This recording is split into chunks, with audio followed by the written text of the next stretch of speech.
A man who needs no introduction around the state of Alabama in the high school football ranks, Buddy Anderson, head coach of Vestavia Hills. A big honor coming for you, going into the National Coaches Hall of Fame. Just what is this like for you when you got the word in and finally going in? Well, I was very humble, and just to think about that possibility is just very humbling. And you know, I'm very blessed.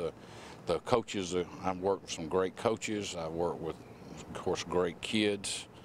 I had a very supportive family, and you know, great school to work at and community.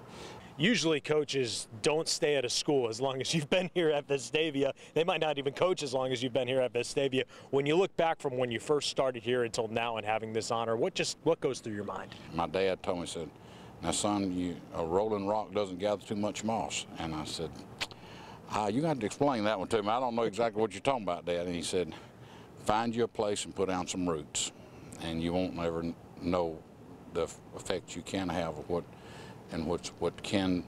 is possible unless you put some roots down." And so I guess I finally put down the roots. So what is it like for you when you see those former players and they come back and you're able to see them grow up and their kids come through the system, and what's that like for you as a coach? It's a very blessing, and you know, it's very humbling, and I've had the opportunity to coach a lot of sons of some of my players, and they tell me how excited they are for their kids to come here and play, and how much it means to them. And I've been very blessed to do that. I guess if I start coaching grandsons, then it might be time for me to retire by that time. So when you look back, did you ever think that eventually your career would lead to something like this, where you would go into a Hall of Fame?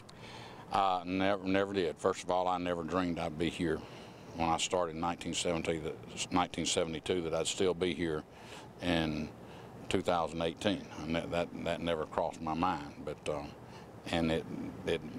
Hall of Fame things, that never crossed my mind either. Well, the journey has led him straight to the Hall of Fame. He's heading to Chicago for the honor. Buddy Anderson, thanks so much. Thank you, Chris.